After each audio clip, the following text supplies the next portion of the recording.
Hello, everyone. Thank you for joining us today with the This is Cool webinar series on this important topic of passive cooling.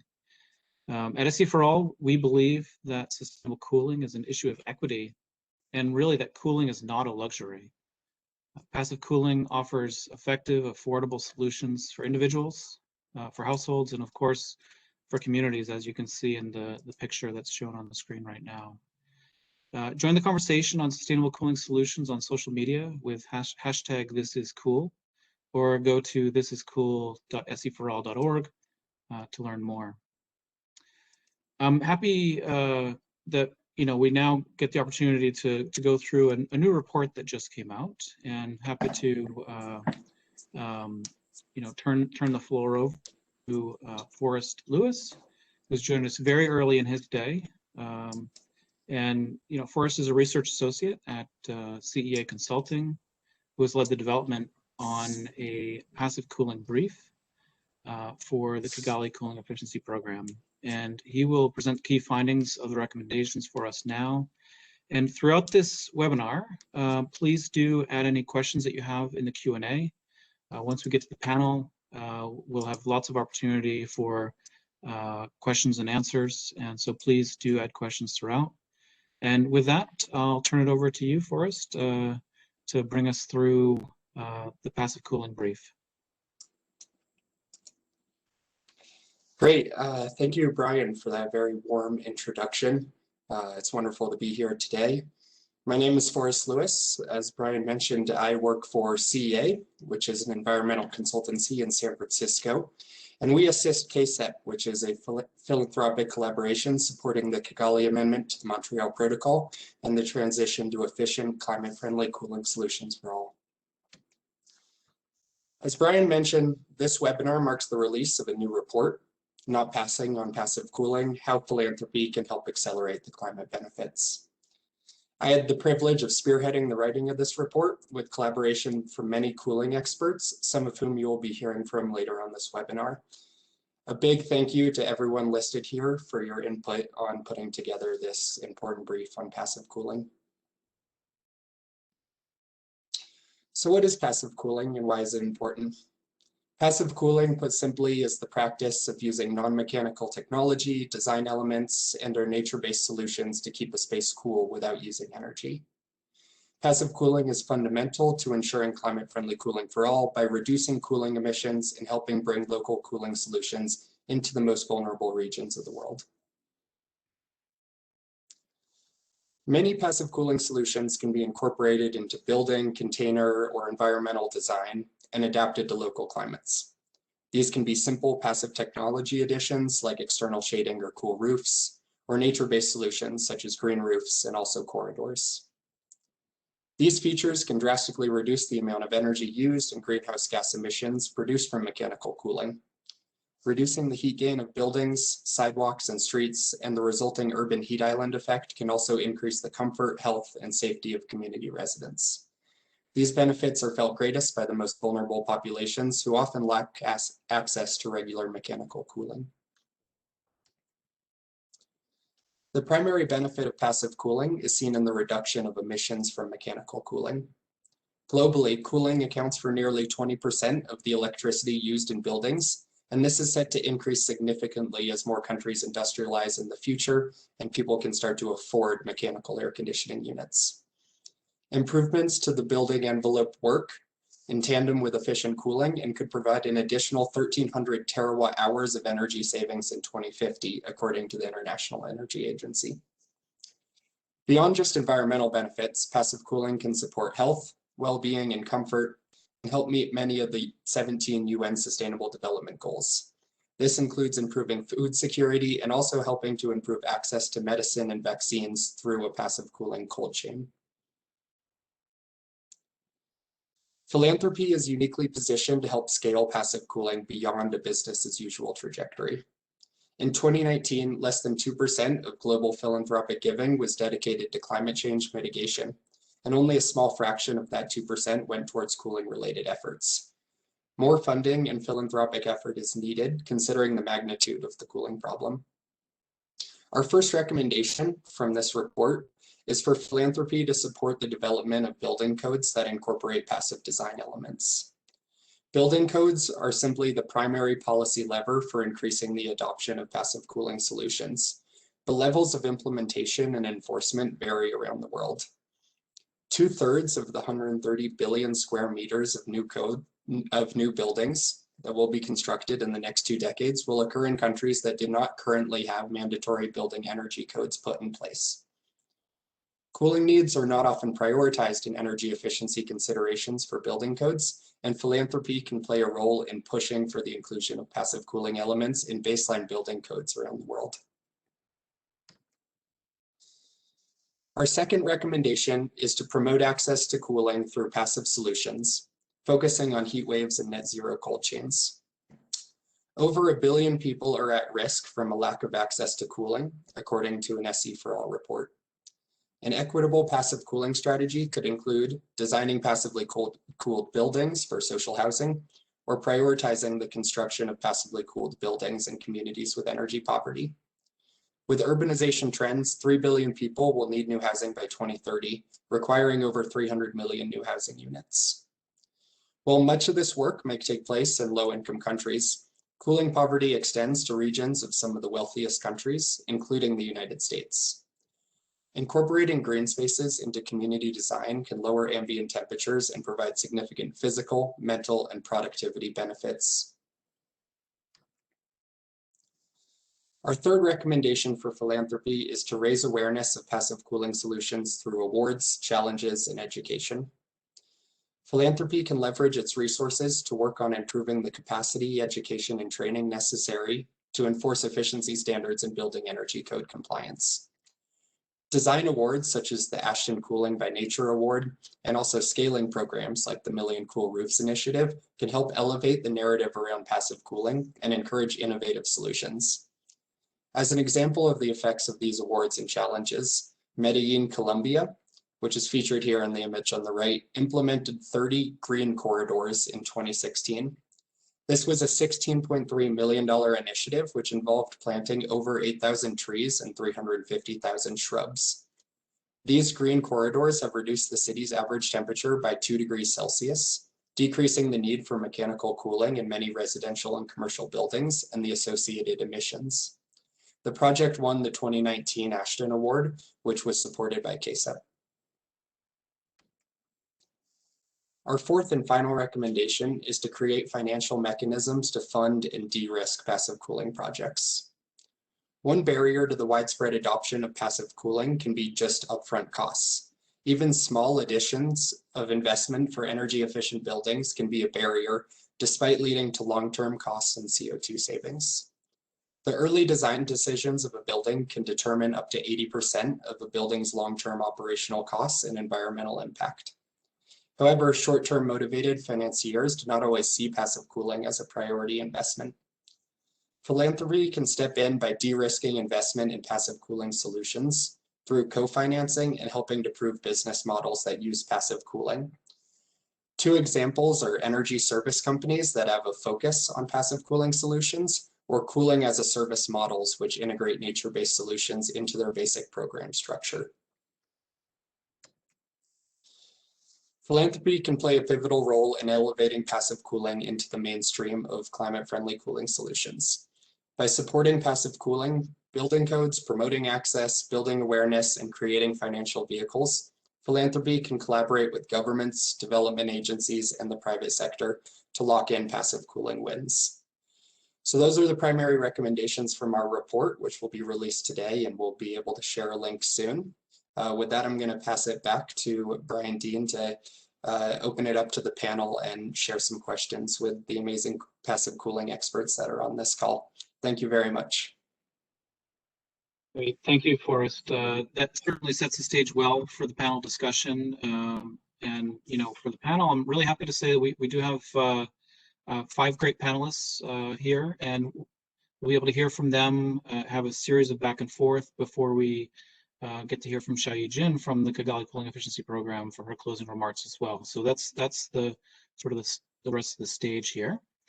Let me go through, introduce who the 5 panelists are, and then we'll get into a series of questions. So Kurt Schickman, Executive Director for the Global Cool Cities Alliance. It's a nonprofit dedicated to accelerating the use of passive cooling solutions in communities around the world.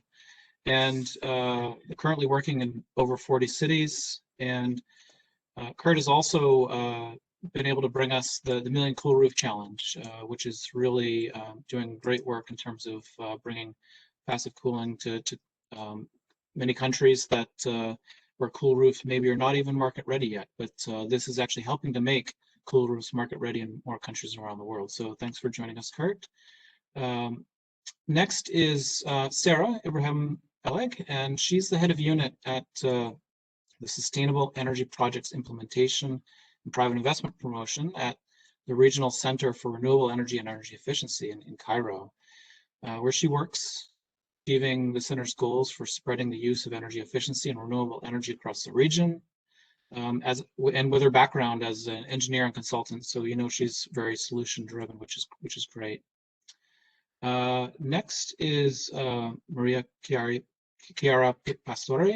She's an associate professor at Politecnico di Milano and scientific director of Foresta Me, which is really an interesting project I think we'll hear her talk about when the city of Milan that aims at planting 3 million trees. So when Forrest was talking about the great work planting many trees in Medellin, well, I think Milan's definitely stepping up, and the work that Maria Chiara has done in other cities is certainly bringing a lot of great information. And interestingly, the relationship between water and urban planning is, I think, an interesting perspective that she brings.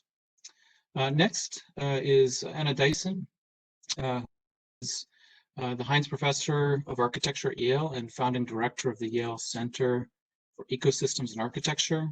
And through a career as an architect and professor, Anna has many international patents on building systems innovations and is really supporting clean energy, water, air quality, and interestingly, material life cycle as well. So she brings a really interesting perspective. And last but not least, Dr. Samir Maithel, and he's the founding director of Green Technology Solutions in New Delhi, but he's also been the head of the Indian team for the India and Swiss Building Energy Efficiency Project, which has been really focused on bringing great passive solutions and also building codes to India. So thank you all for taking the time to join. I've got a series of questions, and I'll start off with you, Kurt. The Global Cool Cities Alliance, founded more than 10 years ago now, with the goal of promoting solutions to mitigate urban heat island effect. Do you think the conversation around urban heat island has changed since you started the Global Cool Cities Alliance? And do you think city officials, developers, planners are now aware of mitigation strategies and passive cooling options? Well, thanks, Brian. Yeah, I think there's definitely more awareness and a desire to act than we saw when we launched this 10 years ago, but we still have a long way to go. I've just taken the example from the Million Cool Roofs Challenge, which are teams in 10 countries where we have, an acute lack of access to cooling. They're still dealing with pretty substantial awareness gaps about passive cooling and cool roofs in particular. For certain passive cooling solutions, there's still a lack of local availability. Some are, obviously nature-based solutions are a little bit easier to have in country, but for solutions that are more technical in nature, that can be a real challenge. And then, of course, there's still a lack of local performance data. So when we're advocating for policy change in a local context, we need to have the underlying performance data available to demonstrate that it's important to do. And so that's growing slowly, but that's still a gap that we see even now, 10 years after we've started. I would say generally we're seeing officials paying more attention to the dangers of unchecked rising temperatures, and there's definitely a greater understanding of just how broad the economic, health, and then psychic benefits and effects are of the dangers of heat, both in an urban context and a rural context. And we are seeing cities incorporate heat resilience into their planning, into their strategy documents and goals and targets, some to a greater degree than others. And while I'd say that there's certainly a lot of advanced understanding now about how passive cooling must fit into sort of an integrated multi-solution strategy, we are still seeing a lot of opportunistic approaches to passive cooling. which is good to get it started, but we really need to start seeing more of that integrated, comprehensive, multi-solution approach going forward if we want to see the real change that we're looking for. In terms of the international community, I think one of the big changes we've seen over the last 10 years, and I think this is largely thanks to the Kigali Cooling Efficiency Program, is the linking of passive cooling and the benefits and sort of the challenges of passive cooling with the broader conversation around sustainable cooling on the active side. I think that has been a much longer term and robust conversation on the active side. And I think placing passive cooling appropriately as the sort of first step, making sure we have thermally comfortable buildings that we're then adding active cooling to, has been a really important shift in the way the international community is looking at this. And so while we still have a long way to go on funding, as Forrest noted in his presentation, I think that shift in incorporating passive cooling into the broader conversation, it has been a very important change, and something that I think is going to be a wave that passive cooling can ride going forward. Okay, great. So lots of great work is happening, but much more to do. I'd like to turn it over to you. Your organization is, aims to enable increased adoption in renewables and energy efficiency in the Arab region.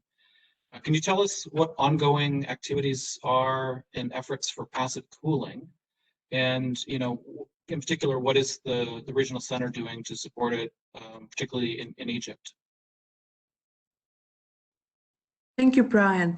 Actually, the Regional Center for Renewable Energy and Energy Efficiency is a technical arm for the League of Arab States. So we have developed the Arab Sustainable Energy Strategies that a number of countries in the region use as a policy guideline. Also, the center has worked with a number of countries in the region in the development of their national renewable energy and energy efficiency action plans. And of course, passive cooling is incorporated within these action plans. But coming to Egypt in particular, currently we're working on a project. This is a Mediterranean Investment Facility project for Egypt. We're working on a project that focuses on the reduction of cooling needs for buildings in the residential sector. And we're working with a number of international partners, including the Italian Ministry of Environment, Land and Sea, United Nations Environment Programme, Polimi, and of course a number of national stakeholders, including Ministry of Housing. So as I said, in our efforts to reduce cooling needs in the residential sector, these are done via utilization of only passive techniques. The project has a number of deliverables, first of which was the creation and development of an ordinance. It's a voluntary ordinance that works toward regulating the energy needs in residential building. Another deliverable is creating a compliance tool that's user-friendly that would help the Ministry of Housing in the verification that the buildings are in compliance of the developed tool. And finally, the project works toward building a number of projects as prototypes and pilot projects for demonstration of the proposed solution that will be implemented in this project. So a number of activities have been already ongoing, including climatic zone study, market survey to identify best available technologies in the Egyptian market, also thermal building modeling, and all of these have been done in order to identify the most suitable solution and optimal solution. And of course, all of these solutions are passive, including passive cooling and solution related to the building envelope, of course, shading, and related to material and to the building design and structure. Okay, no, that's really great. I'm really happy to hear about the work that you've been doing on identifying the sustainable solutions, and look forward to learning more about that after as well. Samir, I want to turn it over to you, and I have a bit of a two-part question for you. In your work with BIP India, obviously you've been working closely on the development of the Eco-Niswas Samhita, the Residential Building Energy Conservation Code. Can you tell me, well, how has this work fostered the integration of passive cooling into buildings in India?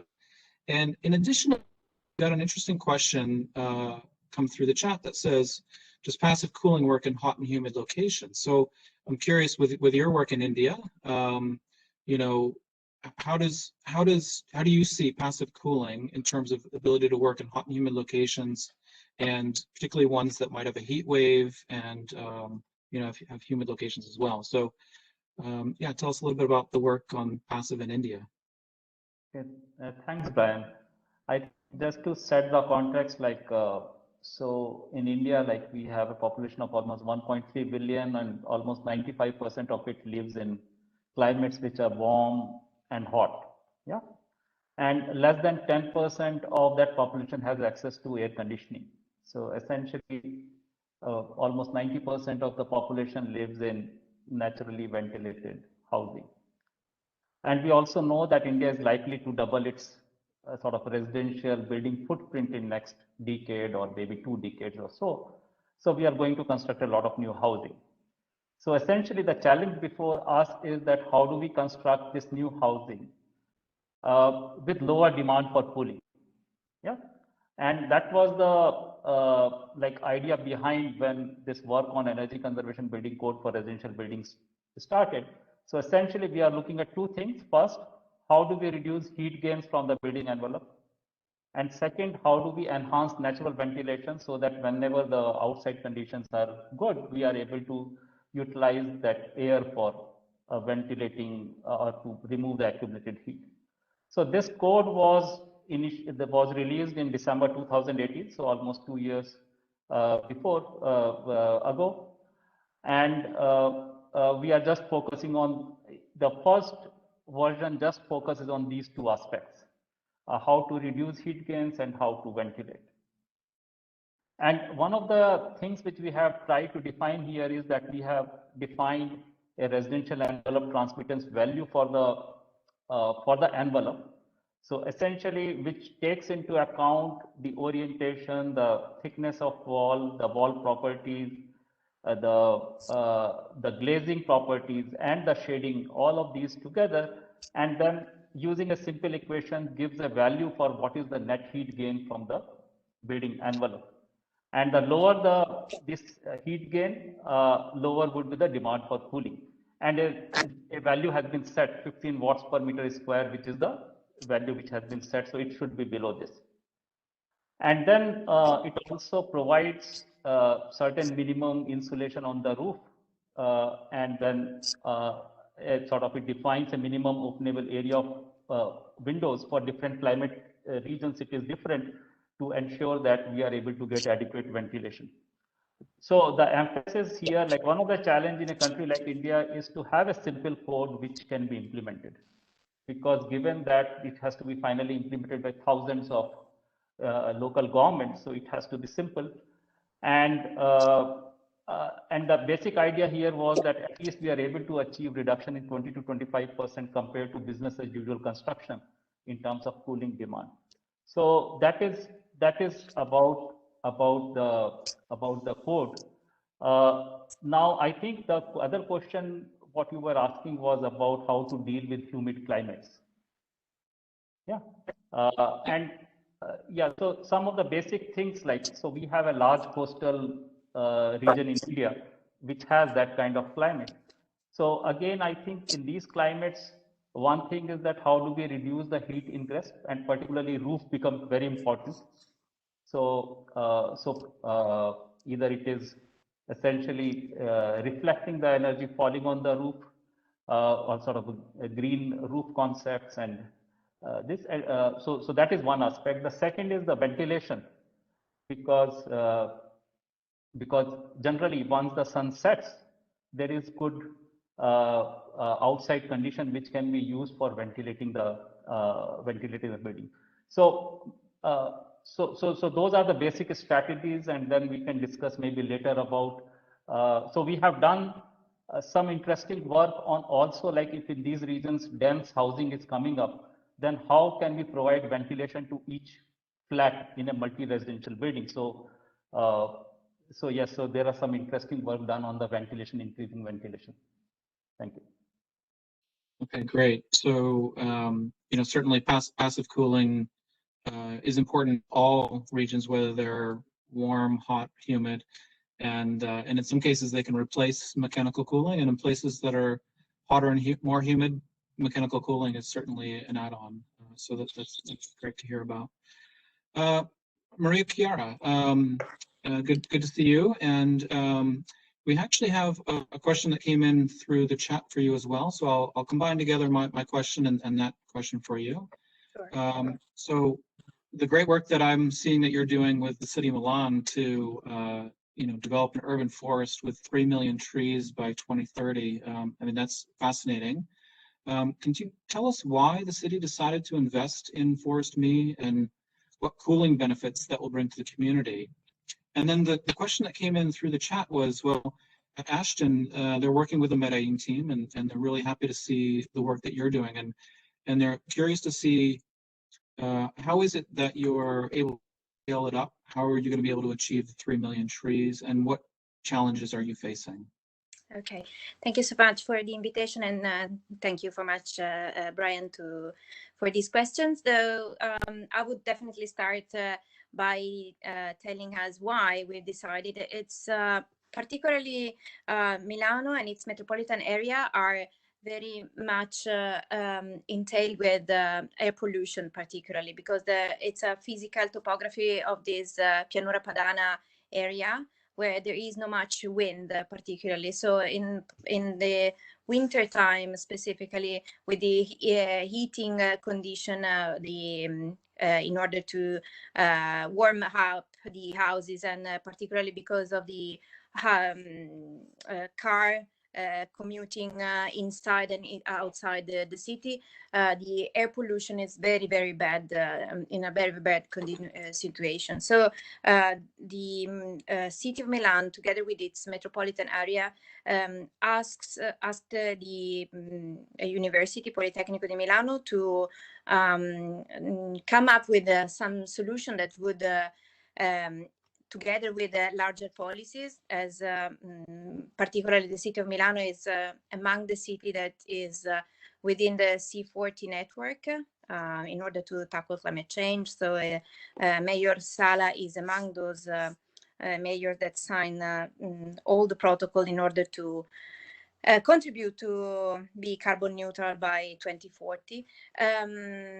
So the whole city of Milan, the metropolitan area, together with the two major parks, Parco Nord Milano and Parco Sud Milano, decided to work together in order to tackle air pollution particularly. And then we embarked with the research by considering the existing situation as the urban Italian effect, the water runoff, the permeable and impermeable surfaces, in order to see whether there were particularly issue at the metropolitan scale. So we mapped out the urban Italian effect, the water runoff, the permeable, impermeable surfaces, and we provided for the first time the tree canopy cover of the entire metropolitan area of Milan. The tree canopy cover is the surfaces of all the leaves that compose the tree, not just the public ones, but all the trees and shrubs that are in the metropolitan area, to see where is actually the tree that are already contributing to cool down, to clean the air all around the metropolitan area, and whether we should work in order to increase the number of trees to make most benefit in specific hotspot. I think I can also answer to the other question with Medellin. So thank you so much for this specific question. One of them, I think that one of the greatest challenges that we face is to build. So from one side is to create awareness, disseminate, and have all the people coming along to the same challenge, plant more trees. It seems to be very simple. Everybody loves tree in principle, but then when it comes with, okay, probably to plant a tree, you need to have you need to have less parking lots, for example, then that is an issue, because I really want my parking lot in front of my house. I don't want to I don't want then a tree, because I prefer to have a parking lot in front of my house. So it's a question of, it's a matter of priority. It's a matter of changing all our mind in order to provide space for the tree. And this is a huge challenge that we face. And the other issue is that trees grow in a long time. So we do not, the idea is you plant a tree, and then the day after the tree is there, is blossoming, is flourishing, is huge, is super cool.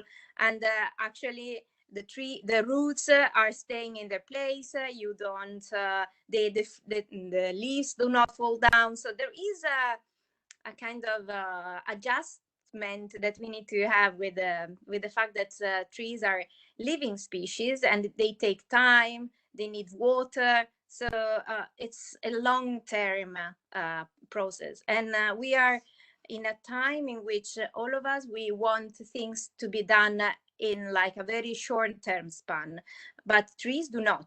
And trees needs 10 years to grow. So you need to have patience. And then this is also a huge challenge, I guess. Thanks for those perspectives. Yeah, certainly patience, as Kurt mentioned in his work as well, patience to make a lot of progress on passive cooling and trees for sure. Anna, I'll turn it over to you. And at the Yale Center for Ecosystems and Architecture, you're doing cutting edge research in the fields of thermal comfort, and this includes innovative building designs and solutions related to construction materials. Tell us about the main findings of your research there, and how can the research support mass deployment of passive cooling strategies? And in addition to that, I wonder if you might be able to tackle the question on, is passive cooling a solution for climate change mitigation or adaptation? Throw that one on there at the end for you. Okay, thank you. Thanks so much for the invitation, and it's an honor to be in this discussion with distinguished colleagues.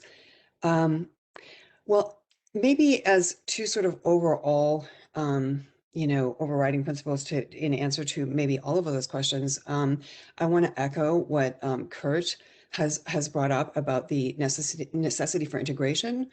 And what others have also brought up in terms of the necessity for policy.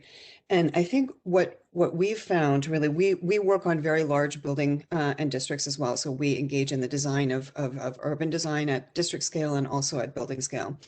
A good example would be the first on-site net zero energy school for Northeast in the United States. And that, and what I would say is the reason why it's so yes, passive cooling is absolutely critical. I would say the number one most critical thing towards transitioning the built environment. But I would also say that it's a very, very complex area. So we needn't necessarily say that there's a one size fits all, or that there is passive cooling.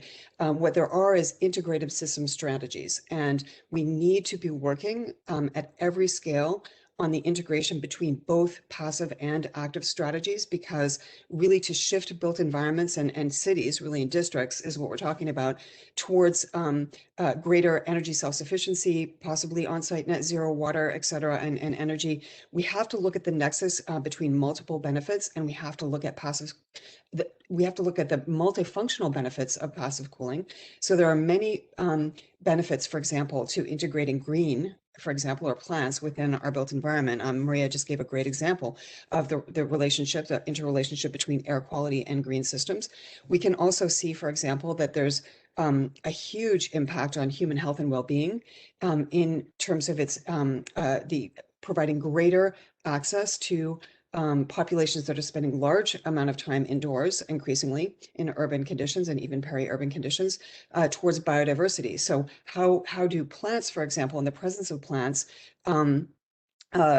basically contribute to major benefits on human health and well-being and immunity, in terms of the microbiome, in terms of the air quality conditions, et cetera. So So there are those synergistic benefits, but they're also multi-scalar, and this is where the policy comes in too. That is very, very important.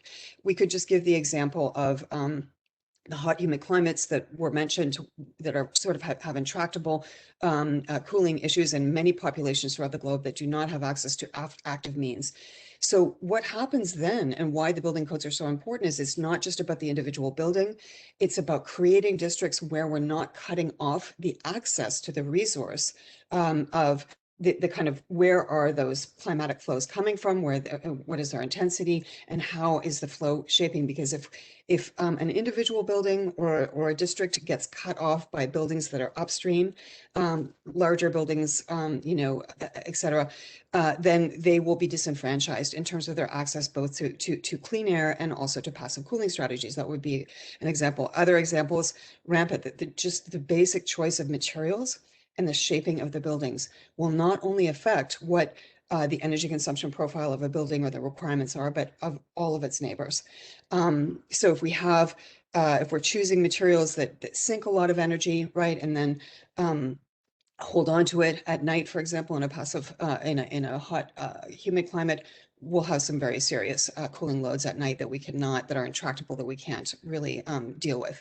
So this is a multi-scalar and an urban problem that has to be sort of tackled with the building codes at all of those different scales, simultaneously. And lastly, I would just say the connection to active systems is important. It's not an all or nothing situation. A lot of the regions that you've shown on your maps, for example, go from, as Maria pointed out, from heating requirements to cooling requirements, sometimes in the course of the same day, but certainly over the course of the year.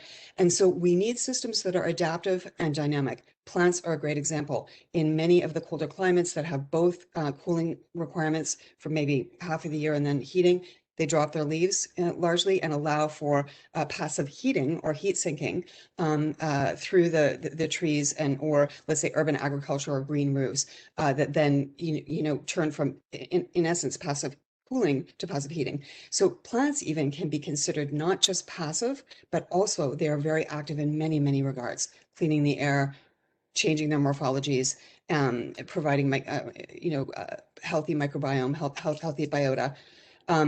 And so I think the terminology of passive, sometimes I do worry about it a little bit. And I just want to throw it out there for the group maybe to discuss is a lot of the terms that we say are passive, even changing the shades, angling it to let light in or let heat in or turn it is an active thing. So maybe we need to start thinking about the integrated systems that Kurt sort of provocated at the very beginning in the discussion.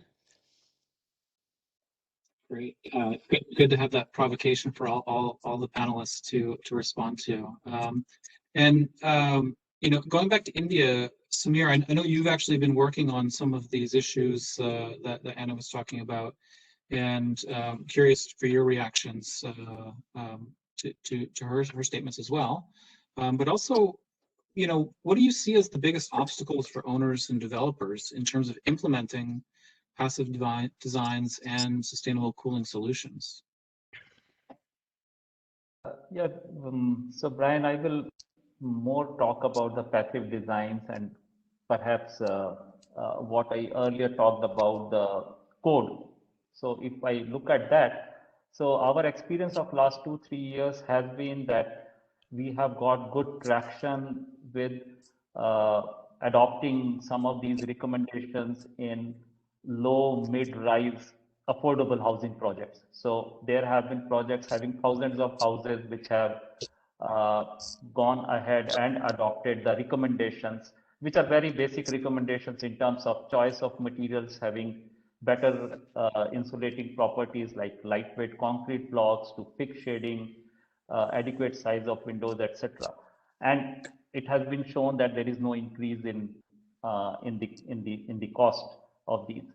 So what I see is that, and in India we have different kinds of developers and different scale of developers. So for this particular segment, the reception has been good, but where we are really having a lot of issues is the high-rise new housing. So what is happening now in India that most of the bigger cities, you will see housing which is generally 20 to 40 stories high. And what is happening is that the builders are shifting to construction technologies like monolithic concrete construction or prefabricated concrete technologies. And as we know, concrete is a sort of is not very good at providing thermal insulation. So, so this, along with that, particularly in the middle and high income Indian families, there is a more sort of pad towards having larger windows, because that is the modern Western look. So you have more glass, and you and the fixed shades are not used. So now you have these concrete houses with lot of glazing, no fixed shading. So that is really, this is really, and lot of this is being done by big private developers. So here we now go up to RETVs of 25 watts per meter square. So there are solutions which are available, providing certain level of insulation on the walls, external movable in shading, and maybe better glazing, etc. But there we are getting a lot of pushback. So I think the challenges are at several levels. One is the issue of if the code is mandatory, because the code is still not mandatory. So that is one thing. Then changing, like having a dialogue on this, what is the modern Western look, or whatever is sort of aspiration of people to have certain types of houses, whether that is really what is required in this climate. Then can we achieve the same amount of density with low mid-rise construction instead of going for this high-rise construction, which has a lot of other issues with operational energy, with the amount of embodied energy which goes into it, the resilience, etc. So which becomes a planning issue. And then how do we educate and change consumer preferences? So I think there are these type of things. So what I am saying is that while dealing with individual housing, and I would say low-rise affordable housing has been easy, but this is the area where I see a lot of work needs to be done to really, and these are the houses which are going to use air conditioning. So. Yeah, okay, great, thank you, Samir. So Sarah, I'll turn it back over to you. And I have main question, but there's also a question that came in through the chat for you. Obviously, your work is really to mobilize private sector investments. And what obstacles are you seeing in encountering, through this process that you're working on? Do you think their policy can catalyze more passive cooling investments in your region? And then the question that came in specifically for you is, people would like to hear a little bit more about your work in Egypt, regions or cities you've been working with, and to what extent do nature-based solutions come into your pilot projects? And are there any particular solutions that you would recommend, as a starting right now? If you were to recommend some solutions, what would they be? Okay, thank you, Brian. So to start with the challenges and the obstacles. Basically, yes, there are a number of challenges and obstacles because in the region, like the MENA region, the countries vary greatly in their socioeconomic situation. For example, you'll find a number of countries where there is not even a clear investment roadmap if you would like to take up any project within the sustainable field, including renewable energy, energy efficiency, and of course, passive cooling is included in that. So, and by that I mean that you will find that there is no regulation, no codes that are set in place. Very few countries have even set voluntary codes, let alone talking about mandatory codes. So all these would, let me say, will not encourage investors to go into this sector, especially that when they're looking at specific aspects, for example, like if they're going into public partnership with public and government. There's no big companies as ESCOs, energy companies, that would help in sharing the risk of big projects. So this is one of the obstacle. Another obstacle is that within the region, still up to now, we see that governments have been really generous relatively in giving subsidies and providing subsidies for electricity tariffs, for fossil fuel and conventional fuel prices. So of course, this would make any sustainable project not really competitive, and which make small and medium enterprises not very interested to go into the sector. Another thing that there are other obstacles and challenges related to technology and know-how. We see that still in the region, we don't have this skilled and very much experienced companies and labor, and even the market, you wouldn't find the solution at feasible prices. One more thing that we should not let aside is that the banking system is not yet mature in order, in terms of capacity, to assess and evaluate especially energy efficiency project for funding and for their feasibility and eligibility. So if you're asking about the policy, if I remember correctly, the policies, of course, setting the right policies can be a great catalyzer for that would help the uptake of passive cooling. To start with, we can start with setting mandatory energy building codes. That would help greatly. And aside to this, and besides this, we can have monitoring, verification, and enforcement system that would help in the verification that the buildings are in line with the standards and building standard codes.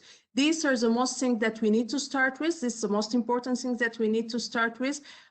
It would be very nice if we can have financial mechanisms that would help and encourage investors and building developers and owners who would like to incorporate passive cooling and passive solution into their developments. This would be an encouragement, would give them more push. And moreover, if the government would move toward tariff reform, electricity tariff reform, price reform for energy sector, this would also help the developers to find alternative solution and to go for sustainable solution. In terms of the MIF project in Egypt, the project currently has a number of demonstration or pilot projects. Of course, we work in different climatic zones, so the solution differs based on where is the location and the orientation of the building. We have one building that's related and owned by the Ministry of Housing. That's a public building. Another pilot project is on a private building, so the solution completely differs. And why we have chosen these two different types of building? Because of replicability. We try to do something that would be able and easy and most likely to be replicated more within the country. The solution mainly focuses on natural ventilation, of course, the shading based and the building cladding on the orientation. But of course, we're working with building thermal modeling. And mainly we're working with insulation of the building envelope. Okay, great. Yeah, thank you for running through those. Hopefully that answers the questions online, and I think it does. So very interesting what you're working on. Kurt, I want to hand it back over to you. You know, policies and incentives work. Obviously, that's really important. What do you think cities can do to accelerate the deployment of passive cooling strategies? How can philanthropy help? There's one question that came in online. Well, what can philanthropy do on what Forrest spoke about in terms of influencing getting building codes? I'd also like to throw to you this question of, well, are we in a green revolution war? And is competitions like yours really helping to show these globally climate friendly? So are you part of a green revolution? Thank you, Brian. I hope so.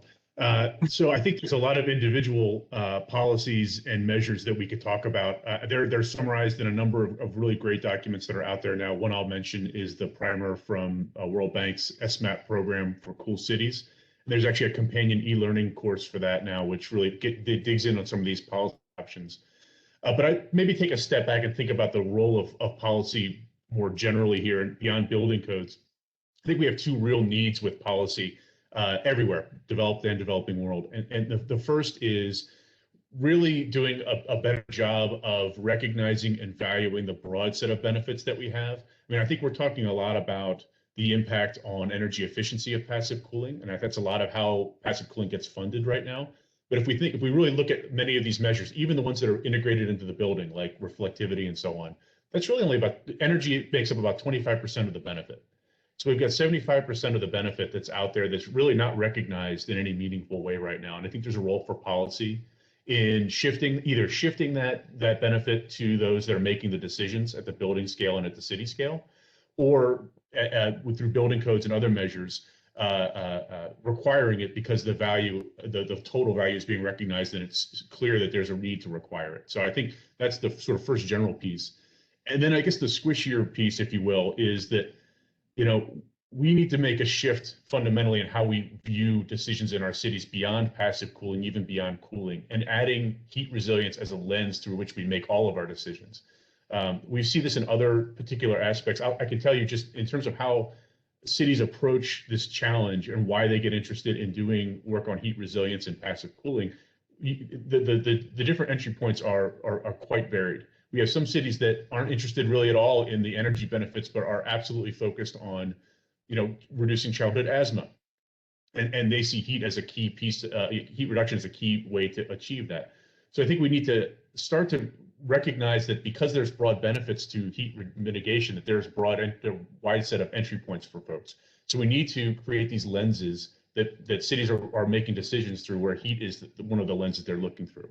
And one of the key ways that I see us being able to do that is I think building codes is certainly one of them, but looking even beyond that to say, how do we procure services? How do we procure assets at a municipal, regional, and even national level? And what impact will those services and assets have on heat resilience, positive or negative? And what can be done to mitigate a negative impact? And how do we sort of recognize and value the positive impact of those services? And again, beyond just what we're doing on cooling, but really thinking about this much more broadly. And I think as we start to do that, then we can start, that then leads, I think, very smoothly into a more integrated thinking about what we're doing, not just integrated in terms of passive cooling measures and how we sort of mix and match these to meet the existing needs of the particular city we're in or the particular climate we're in, but even more broadly into multi-hazard planning. So how do we think about heat mitigation in the context of mitigating flood,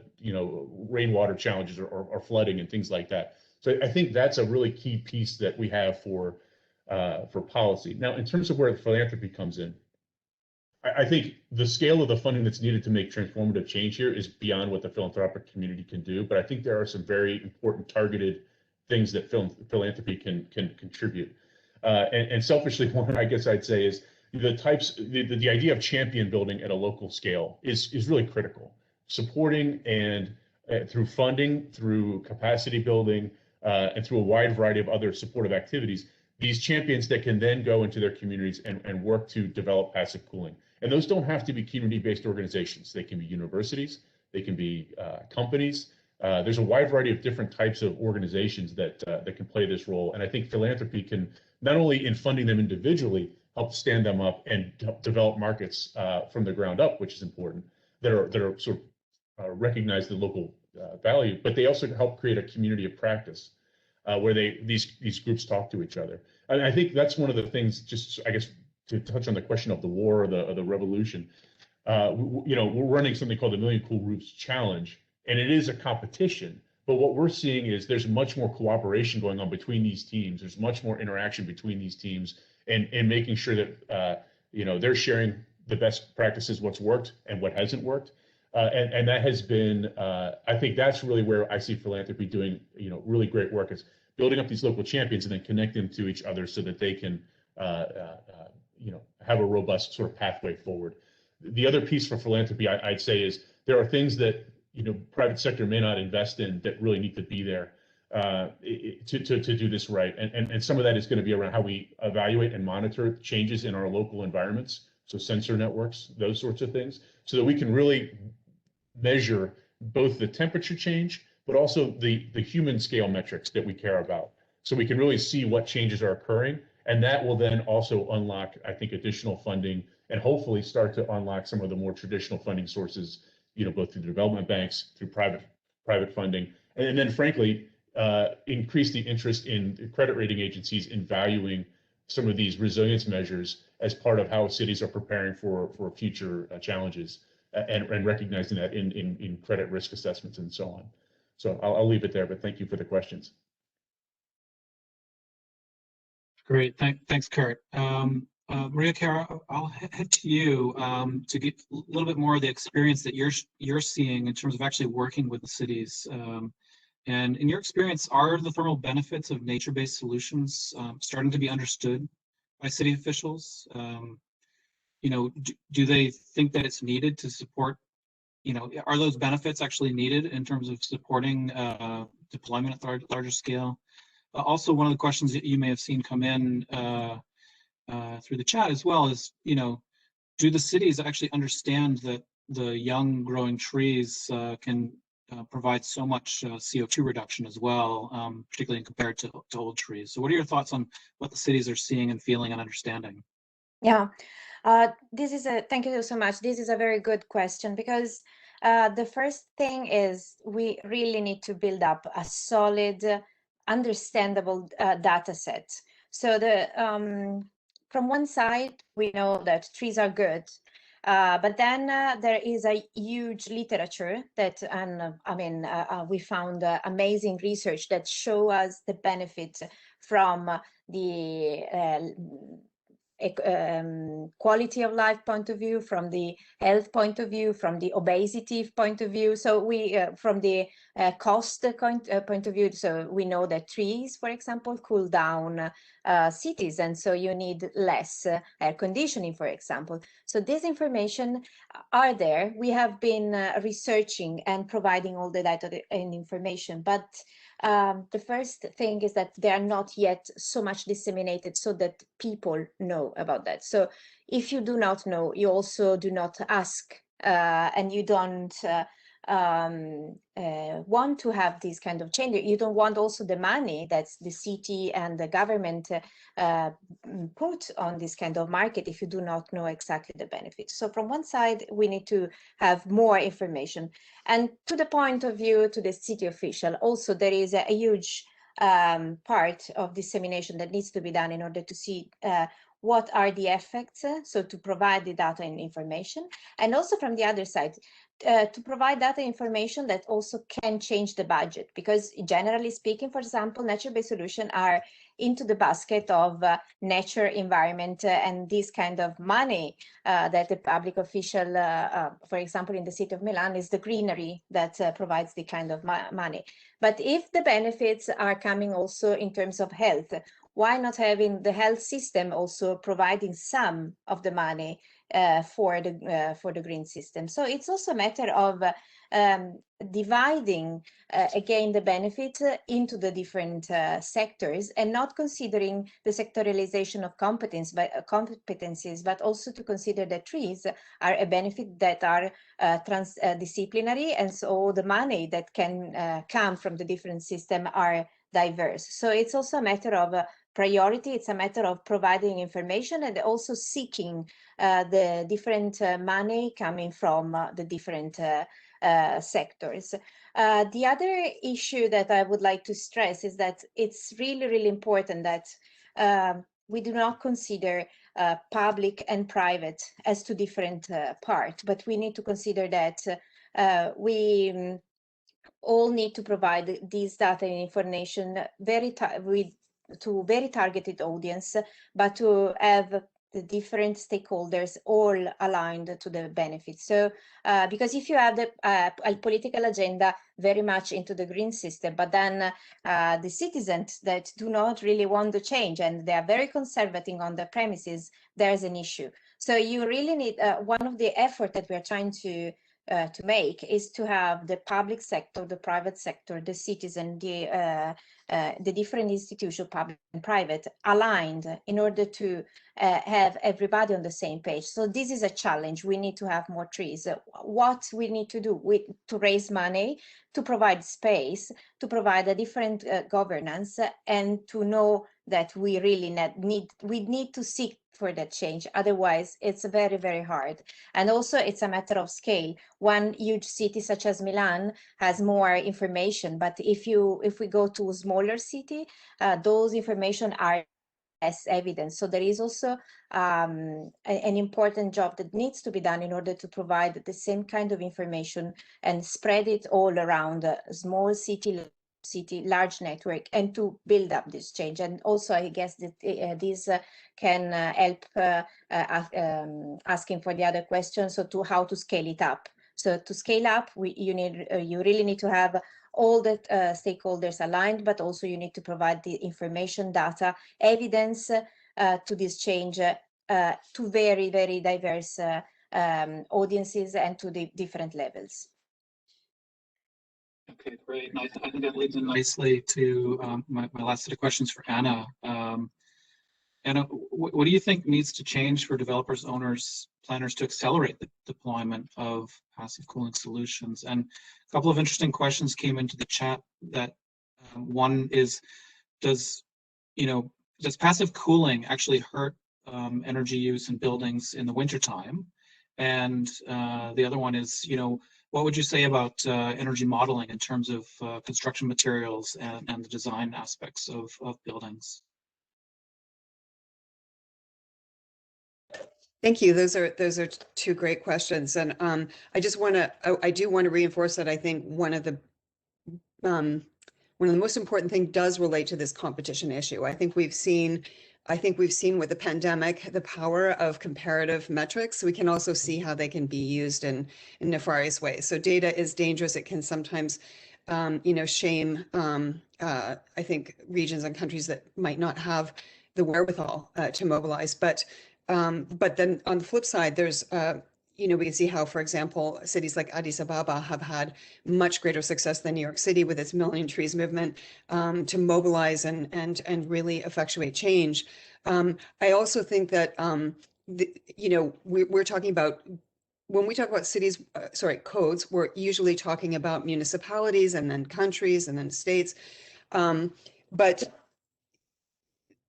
certain regions like the Sahel region with the Great Green Wall movement have shown leadership in really looking at this as massive regional conditions and creating cooperative sort of agreements and goals to really shift both macroclimate and the microclimate conditions by reforestation, for example, et cetera. So looking at building codes, we need to, once again, I hate to repeat, but it's a multi-scalar condition where we need to start to consider our building codes in the same way that we've looked at life cycle analysis, or basically, and that's what the energy modeling piece plays into, which is like, how much energy are we using over the course of a whole building, from the extraction of materials, its behaviors, its maintenance energies, which is what passive cooling largely is going to affect. But the decisions that go towards passive cooling start at the very beginning of schematic design, or how we think about where we're going to get the materials, where we bring them, et cetera.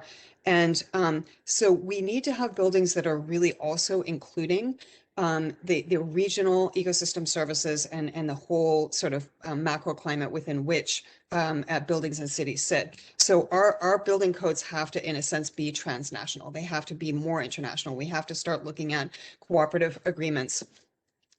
So that's really, really an important thing, because climate is obviously does not respect borders. And so if we're talking about passive cooling, ultimately, as I've said, one building can do something, but if everything around it is not taking those decisions, then it will be tricky. So the competition piece is beautiful. I love that. I love also what Maria has mentioned about sort of the visibility of data, and also in a sense, I think another thing that the pandemic has in a sense shifted is the sort of appetite for general public to understand that science is an ongoing, evolving process, and sometimes a very uncertain process, even at the highest levels, so that we can start to actually contextualize our data, that different stakeholders can understand, what do we know and what do we don't know? What are we less certain about? And so that would play into the other question of, if we effectuate passive cooling strategies to take care of those really, hot days throughout the year, how does that potentially disenfranchise other aspects of the system, like heating degree days, the winter time periods, or even other systems? I think in the chat there was a note about how, for example, heat pumps might sort of solidify other types of strategies, like sort of some conventional HVAC strategies that are contraindicated for passive cooling. So we have to look at all of this sort of the pros and cons in the context of all of the other systems that we might be affecting in our decisions, and therefore, what we would say to general public and the stakeholders, the property owners, the developers, really the message is one that they're going to have to start to accept, which is that they are partners in change and they are partners in prototyping and changing systems and ecosystems, so that we don't have all the answers to all of the questions just yet. We really don't. If you're in a very dense urban environment in a hot, humid climate and it's very noisy and there's terrible air quality outside, passive cooling through ventilation may not be your choice. You might not be able to do that. And so it does set you into a kind of chicken and egg sort of vicious circle of having maybe a window unit or something, to relieve the sort of heat stress, but then you're contributing to air quality issues and energy consumption issues and everything. So I think that the developers and the property owners need to be partners in change. They need to support change. And last thing, sorry, it's very long-winded, but Maria mentioned public-private partnerships. So we have to have funding through both streams in this regard through the building process. So the built environment process can prototype new systems, but we've got to have public to support that through maybe it's major public works projects or other things. And we need to accelerate and sort of expand the pool for that. And I do think, that the appetite is ripe, hopefully, in a lot of regions for expanding those kinds of partnerships. That's great. You actually answered a lot of the questions that came in through the chat, so that makes our job a little bit easier. We only have about a few minutes left before we head to the closing remarks, and I see about 4 more questions that I would like to get through. I know we won't, but maybe Samir, maybe I head one to you first, which is I know that you've looked at a lot of the building codes globally when you were developing the building code for India, the residential in particular. Are there guidelines that have been produced that will help people understand how to have passive cooling in the building codes? And is there a best practice around the world that you would point people to?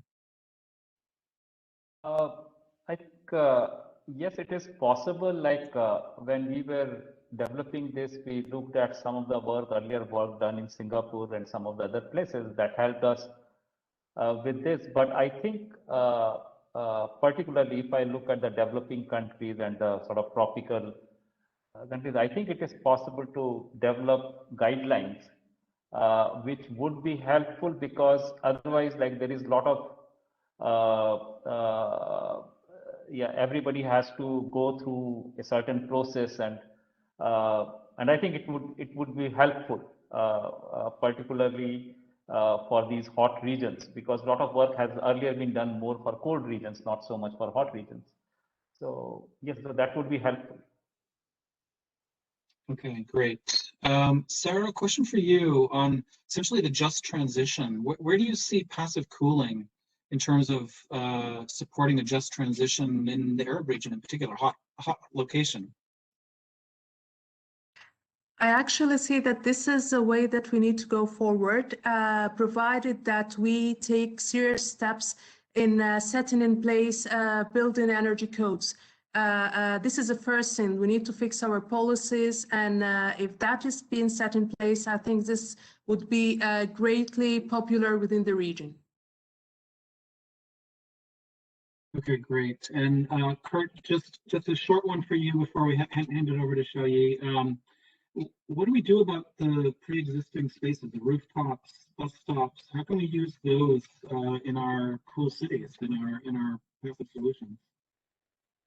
Well, I think those are key locations, honestly. So I think there are obviously a number of passive cooling solutions, and I think the important point, I didn't hear it here today, but I hear it a lot in other places, is this idea of either or. Either we do a cool roof or we do a green roof, or we do solar or we do green. And in fact, many of these things should be integrated together. So I think we should look at our roof space, which is about 35% of most cities, in some cases more, as platforms for energy production, for cooling, and so on. And they can do that together. Los Angeles has a great program now, and we're seeing it in Phoenix and Paris and Guadalajara and other places that are looking at their transportation systems, and particularly where they have pedestrians, and really investing in passive cooling, both some of the measures we talked about, but also water infrastructure, potable and for cooling purposes, and really integrating those into and focusing their deployment around where people actually are outside. And I think there's some really great examples of that. So we need to do a lot more of that. And then frankly, the other piece is we got 35 to 40% of our city that's paved. And those tend to be in the most paved areas tend to be our lowest income and most marginalized areas. So we also need to be thinking about passive solutions for the paved spaces that we have out there. Great. Thanks to the panel. This was great. We got through most of the questions. There's still a few more that I would like to get through, but I want to give enough time for Shelley to give the closing remarks. But panel, thank you so much for joining us and for sharing those insights. And Shelley, over to you. Thank you so much, Brian. And again, many thanks to all of our panelists for this wonderful discussion. We covered a lot in just under an hour. And as I was listening, one word that popped into my head was actually hope. And I know this probably sounded a little cheesy, but living in the face of climate change and all the anxieties and the daunting challenges, I felt the webinar today is really a hopeful reminder to all of us that we do have the solutions and passive cooling works. My note here says that passive cooling is really truly a global solution, and at the same time reflecting a lot of the local characteristics. And another reason I think I'm hopeful today is because of our panel discussion. I guess the cynical side of me sometimes asks, okay, so we have the solution, but do we have the will to drive the change?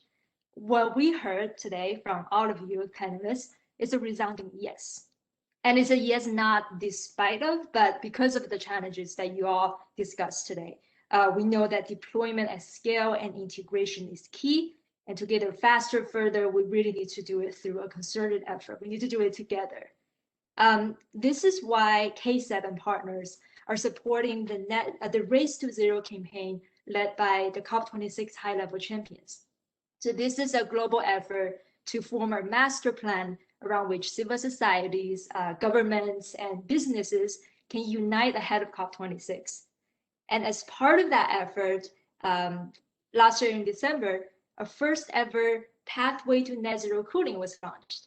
And in this document, we share the vision that by 2050, net zero cooling for all will be achieved through 3 impact areas: passive cooling, super efficient equipment and appliances, and ultra low GWP refrigerants. So I want to encourage every partner in the cooling sector to join the race, to sign up to the Race to Zero campaign, to showcase your commitment to get to this race together. And for my last few seconds with you all today, I just want to invite everyone also to take a peek into the future, the net zero future. In a world in 2050 where all possible existing buildings are retrofitted to passive cooling standards that are embedded in building codes. And every city's urban planning benefiting from passive cooling strategy in a very integrated way, and access to climate-friendly, efficient cooling for all. With that happy and hopeful thoughts, I want to thank everyone for joining us today and looking forward to seeing you at the next event. Over to you, Brian. Okay, great. Thank you, Xiaoyi. And those hopeful messages are perfect. And you know, I want to thank everyone for their effort in pulling together the brief, pulling together this webinar. And to the UNEP team, thank you so much. Even though you weren't heard, you're certainly a big part of this as well.